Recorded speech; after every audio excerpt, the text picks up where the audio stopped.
Mga ka-wonder, mahilig ba kayo sa K-pop o K-drama? Marami sa atin nangangarap makapunta sa Korea.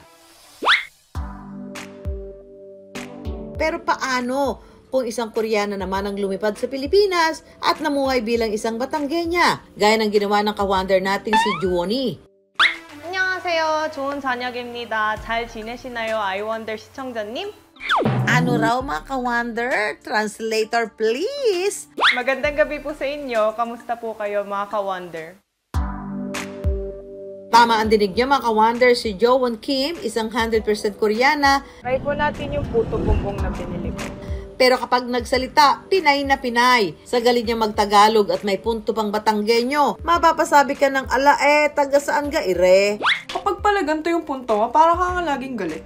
Nagigets ko na yung ibig sabihin ng mga tao na ikay palaban. Ganito lang, hindi man ako galit. Ako yung nagsasalita lang. 2002 nang lumipat ang pamilya ni Juwonnie sa Pilipinas mula Korea para dito manirahan. Sa Batangas na nga raw siya lumaki, nag-aral at natutong mahalin ang kulturang Pinoy.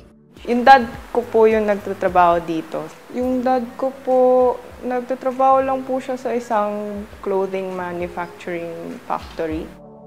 Habang nagtatrabaho ang kanyang tatay sa Pilipinas, si Juwonnie, dito na rin pinili mag-aral mula elementary hanggang kolehiyo.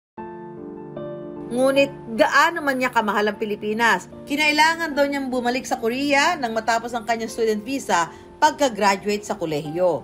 Kaya ko bumalis ng Pilipinas. Dito yung bahay ko Nakakaranas po talaga ng homesick dun sa Korea kasi wala ako dong friends na kinalakihan ko ever since bata. Wala din yung parents ko. Sabi nga po nila para daw po akong OFW.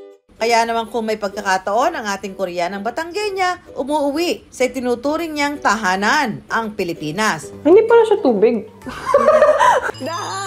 Sa Christmas po kasi sa Korea, pang ano po talaga siya, pang magjowa. So couples holiday po siya. Halos katumbas niyo na rin yung Valentine's Day. Parang wala kaming ginagawa sa Korea tuwing Christmas. Matay po kami ng simbang gabi. Kaya kung bibigyan daw siya ng pagkakataon, sa Pilipinas na raw sana niya pipiliing manirahan. 사랑해요. mahal ko kayo.